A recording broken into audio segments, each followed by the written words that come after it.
All right, grab some popcorn and settle in because this story is about to get absolutely wild. Imagine the perfect storm of personalities, drama, and good old-fashioned smack talk. That's exactly what's brewing with Joe Rogan, Mike Tyson, and Jake Paul. Jake Paul, the YouTuber turned boxer who's always at the center of controversy, managed to disrespect Mike Tyson. Hey, look, he's right.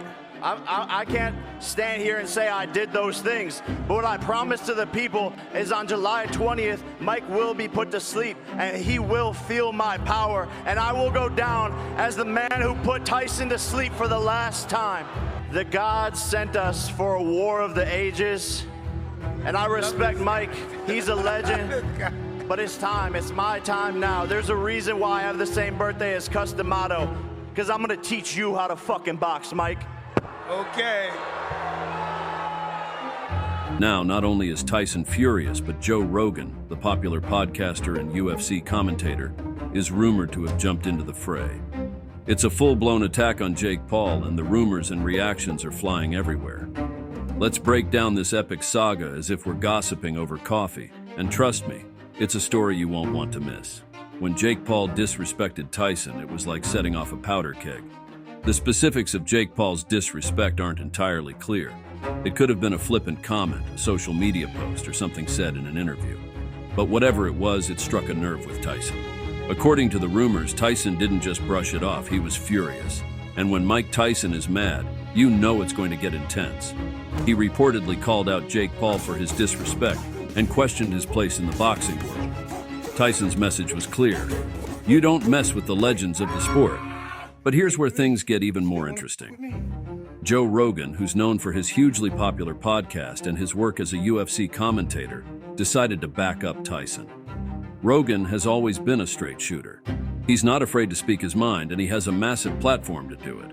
When Rogan heard about Jake Paul's disrespect towards Tyson, he is rumored to have jumped into the conversation. Rogan didn't hold back, allegedly criticizing Paul for his lack of respect and calling out his antics in the boxing world.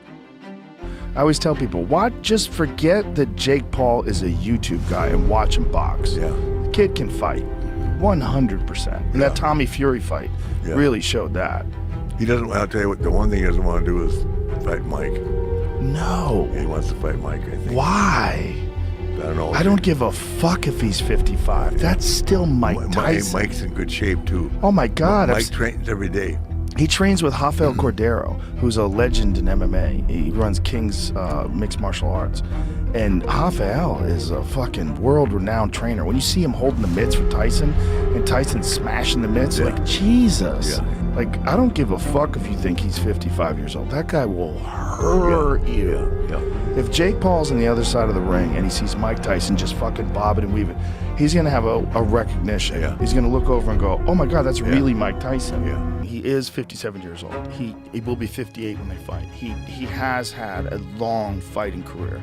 He has been knocked out by massive men like Lennox Lewis and Evander Holyfield. You know, he's had a lot of blows. And, you know, it's long past the time where most people ever fight. You know, the only person that ever fought competitively after age 50 is Bernard Hopkins and Archie Moore. Archie Moore did it back in the day. Foreman was 40. Foreman was in his 50s, I believe, when he had his last fight. I think Foreman captured the heavyweight title at the oldest age, which was 46 when he fought Michael Moore. He hit him with this perfect right hand. It was crazy. Mike Tyson, he's 57, but he got access to everything.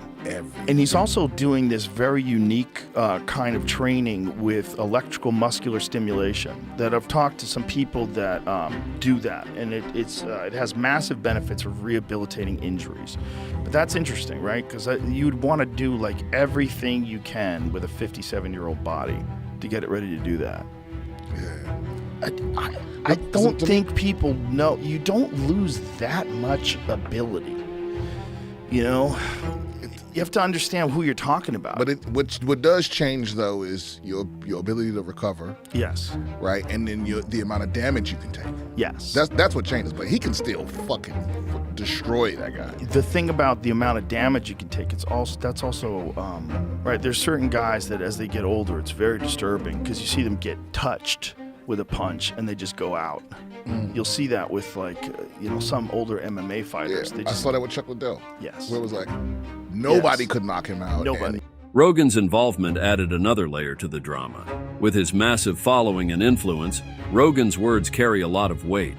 He's respected in the MMA and boxing communities, and when he sides with someone, people take notice. Rogan's rumored attack on Jake Paul wasn't just a casual comment. It was a full-throated defense of Tyson and a critique of Paul's behavior. It's like adding gasoline to a fire that was already raging. Social media exploded with reactions. Fans of Tyson and Rogan were thrilled to see their heroes standing up to Jake Paul. They praised Tyson and Rogan for defending the integrity of boxing and calling out Paul's disrespect. Memes, tweets, and videos flooded the internet with everyone weighing in on the drama. Jake Paul's fans, on the other hand, were quick to defend him. They argued that Paul is shaking up the sport in a good way, and that Tyson and Rogan are just stuck in the past. The media had a field day with this. Headlines blared about the feud, and every news outlet from sports channels to gossip sites covered the story. There were interviews, panel discussions, and endless speculation about what would happen next. Analysts dissected Tyson's and Rogan's comments, debating whether they were justified or if they were being too harsh on Paul. With the Mike Tyson, like, did you see the clips of him like moving, bro? Yeah, like, he looks good. Bro. He's got months to prepare. Bro, imagine he go in there and just That clips would be a guy, crazy. bro. What is going on? He's gonna be hell on wheels in the first round for sure. He's gonna be hell on wheels. Because I don't know how long he can go. I don't know what his joints feel like or his back feels like. I don't know what's really going on. When you're watching clips of a guy hitting the pads. Yeah, let's hope he gets something crazy and then he say his back is broken. That iconic speech. Get another iconic speech from him. It's going to be interesting. And it's the only time I could ever remember where I would be interested in watching a 57-year-old man fight a 27-year-old man. Yeah, for sure. Like you said, like even, bro, like, because everybody saw him walking around with the cane, right? He's walking around. What if he trolling everybody? What if he knew, bro? What if he knew something we didn't know? What if he's wearing or seeing us all over, But even that, bro, they had the new video of him moving. I'm like, this is not fair. What is he doing? Like, They're going to do everything to him. They're going to give him all the hormones, all the recovery, everything. They're going to do everything they can to get him ready for that. Yo, when you see Mike Tyson hitting them pads, you get a little nervous. Yeah. Bro was running at lightning speed today. He definitely is looking like a animal. I will say people are underestimating me though, because when I go to his comments, they're just saying like if Mike loses, then fighting is rigged, because they see how good he looks on the mitts. I can see it watching from the sides when you have fought everyone else, where they all go, holy shit, this YouTuber hits much harder than I thought he did. And you can see it change in their eyes. I'm not sure Mike will have that moment. Contrary to your belief, I think Mike is not underestimating you. It's so sad that Mike Tyson has got to do this fight. This is what I wrote on Instagram, and someone commented saying he doesn't have to do it, he's choosing to do it. And then I thought, you're right, he is choosing to do it, but why is he choosing to do it? Well, he's doing it for one reason and one reason only, and that is the money. He's getting paid so much money to do this. So that tells me he's getting bought. So again, it is sad that someone like Mike Tyson can get bought, because this guy is an absolute legend. He shouldn't be able to get bought like this. He's 57 years old. He needs to be enjoying retirement. Now, I don't think that I've got the wealth that Mike Tyson's got,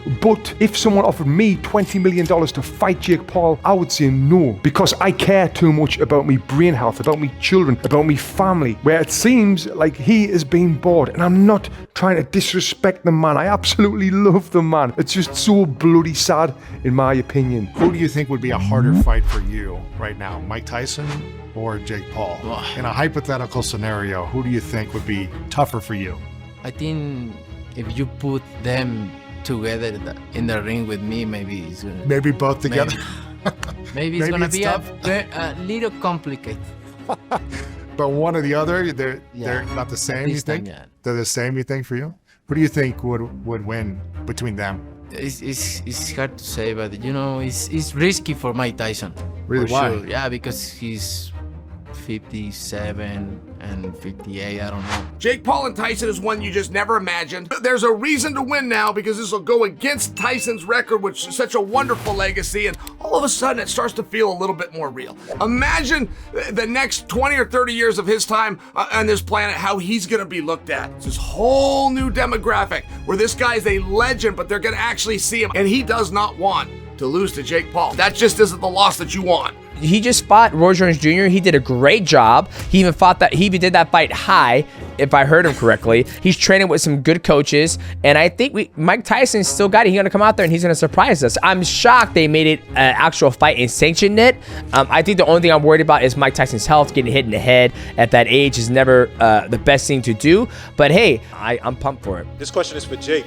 Obviously, Mike is one of the biggest hitters that the heavyweight division has ever seen. I just want to know, when you're thinking about his power, he looks very ferocious on Instagram, especially still. Do you feel like you'll be able to take Mike Tyson's power at this stage? I know I will be able to. I'm a natural born heavyweight.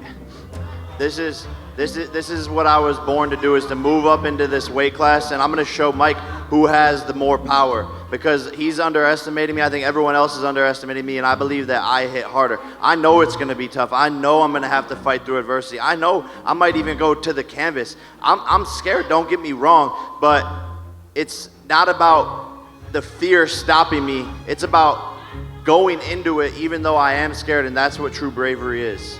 Mike, can he take the power, Mike? Excuse me? Can Jake take your power? We're gonna see, huh?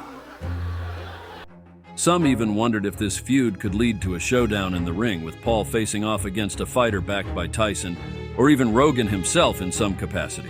But let's take a moment to think about why this story is so explosive. At its core, it's about more than just a few harsh words. It's about respect, tradition, and the changing landscape of boxing. Mike Tyson represents the old guard, a time when boxing was about grit, discipline, and respect for the greats who came before. Jake Paul represents the new wave, a generation that's breaking the rules, blending entertainment with sport and pushing boundaries in ways that make traditionalists uncomfortable. Joe Rogan's role in this is fascinating. He's a bridge between these two worlds. Rogan understands the value of tradition and respect in combat sports, but he's also embraced new media and the way it's reshaping sports and entertainment. His support of Tyson and criticism of Paul highlights the tension between honoring the past and embracing the future. And now, what do you think about, like, now that they have, like, celebrities do guest masks, like Floyd Mayweather and Logan Paul? Logan Paul actually does some wild shit. Yeah, he's really good. He does some wild shit. He really does. Jumping off the top ropes and slamming into each other in the middle. Like, that's some serious athleticism. Yeah, I tell them, both those kids are half tough. Very tough. Yeah. Yeah. Take nothing away from them. No, I mean, people want to take something away from them because they're YouTube people. I always tell people, just forget that Jake Paul is a YouTube guy and watch him box. Yeah. The kid can fight, 100%. And that Tommy Fury fight really showed that. I mean, it goes to a split decision against a legit undefeated boxer. Yeah. He doesn't, I'll tell you what, the one thing he doesn't want to do is fight Mike. No. Yeah, he wants to fight Mike, I think. Why? I don't know. I don't give a if he's 55. That's still Mike Tyson. Mike's in good shape, too. Oh, my God. Mike trains every day. He trains with Rafael Cordero, who's a legend in MMA. He runs King's Mixed Martial Arts. And Rafael is a world-renowned trainer. When you see him holding the mitts for Tyson, and Tyson smashing the mitts, like, Jesus. Yeah, that guy can still you up. He don't want to fight Mike. In this world with hormone replacement and vitamins and he does all this electrical muscular stimulation recovery stuff. Like when they were training Mike for that Roy Jones fight, like they were using state-of-the-art science. Yeah. Like I don't give a think he's 55 years old. That guy will hurt you. Yeah. If Jake Paul's on the other side of the ring and he sees Mike Tyson just fucking bobbing and weaving, he's going to have a recognition. Yeah. He's going to look over and go, oh my God, that's really Mike Tyson. Yeah. Like, look at this. Oh, yeah. Dude, I'm talking, it's still at 55. And at 55, the power is the last thing to go. But the thing is, the speed is still there. Yeah. He's terrifying. And I don't know what he did with, look at that, seriously. I don't know what he did with Roy Jones Jr., but in my mind, it looked like they made some sort of an agreement where Mike wasn't going to punch him in the face. Because like most of the hits that he hit him with, unless it was a jab or something like that, was to the body. Yeah. He probably made some sort of... Roy doesn't be fighting. Paul Roy looked really good against Pettis. Yeah. I know, but Roy's been hit a lot. He has. He certainly has. Yeah. He needs to calm that down. As does Evander. Yeah, well, I think he just still loves it, though. Yeah. That's the thing. Don't we all? He had a boxing match with Anthony Pettis, and It was a very close match, and he lost a split decision. I thought he actually won the fight, but it was a very good fight. And, you know, Anthony Pettis is a legit fighter, legit MMA fighter. I mean, it's the first time he's ever boxed a guy like that, but for Roy to be able to do that and fight 8 rounds at 54 years old, he still loves to compete. I know. I mean, the guy was, in Roy's time when he was the champ, he was a assassin. Oh, no doubt about it. Oh my God. He's got one left arm. Have you ever seen his left bicep? It's like twice the size of his right. Because he was always throwing nasty hooks. So it's like his style was like a lot of left hooks, not even a lot of jabs. So he has like one bicep that's twice the size of the other one. Like he flexes on you. Like, look at it. That's Gambia High School. Isn't that crazy? Yeah. It's crazy. Yeah, Roy in his prime was something really special. His speed and his timing and everything. I mean, it's hard to see a guy like that fight way past his prime. Like, look at him there. Like, Jesus Christ. Look at that bicep. That's insane. Look at his deltoids. Yeah, no, he was shredded. When he was the champ, he was on top of it. I mean, he was, without a doubt, in his prime, one of the greatest of all time. Oh, so much fun to watch. Oh, my God. There were assassinations. He was like somewhere, entertainment-wise, he was somewhere between like Prince Hassim Ahmed and like Mayweather. You know what I mean? He was like as silly, but so technical. Oh my God, he had a complete different style. Nobody knew what to do with him. He would leap in with left hooks and just starch people. He was so fast, man. People forgot, but I see your point. Like Evander bothers me. When I saw Evander, he boxed Vitor Belfort and got knocked out in the first round. I'm like, he does not need to be doing this. He's 60 years old. Like, this is crazy. Rogan's attack on Paul is a reminder that while it's great to innovate and bring fresh energy to a sport, it's equally important to respect its roots and the legends who paved the way. Jake Paul, for his part, seems to thrive on this kind of controversy. He knows how to leverage it to keep himself in the public eye. Whether you see him as a savvy marketer or just a troublemaker, there's no denying that he's good at what he does. Paul's response to Tyson and Rogan has been a mix of defiance and calculated calm. He's defended his actions, argued that he's bringing new fans to boxing, and even hinted that all this drama just makes him more motivated to prove himself in the ring. So, where does this all lead? The immediate future is likely to see more back and forth between these larger-than-life personalities. Tyson and Rogan will probably continue to call out Paul whenever they see fit, and Paul will keep pushing buttons and stirring up controversy. Fans will pick sides, debates will rage on social media, and the media will keep covering every twist and turn. In the long run, though, this saga could have a lasting impact on boxing. It's shining a spotlight on the generational divide within the sport and raising important questions about what boxing should be in the modern era. Can the sport find a balance between tradition and innovation? Is there room for both the grit of old-school boxing and the glitz of new media stars like Jake Paul? And most importantly, what does respect look like in a sport that's constantly evolving? One thing's for sure, the drama between Joe Rogan, Mike Tyson, and Jake Paul isn't going away anytime soon. It's a story that has captivated fans and critics alike, and it's a reminder of why we love sports in the first place. It's not just about the action in the ring. It's about the personalities, the rivalries, and the stories that unfold around them. So, what do you think? Is Jake Paul out of line, or is he just shaking up a sport that needs it? Are Tyson and Rogan right to defend the old ways, or are they being too harsh on a new generation? It's a lot to think about, and the conversation is far from over. One thing's for sure, we're in for an entertaining ride, and I can't wait to see what happens next. And that's just the beginning. There's so much more to this story, from the individual motivations of each person involved to the broader implications for the sport of boxing and beyond. If you're up for it, we can dive even deeper and really unpack every detail of this incredible saga. Let me know, and we'll keep the conversation going. What did you think of the clips I just displayed? This idea is so cool and got everyone's attention. All the clips were interesting, and my comments just added to the fun. Drop your thoughts in the comment section below. Be sure to like and subscribe for more exciting news.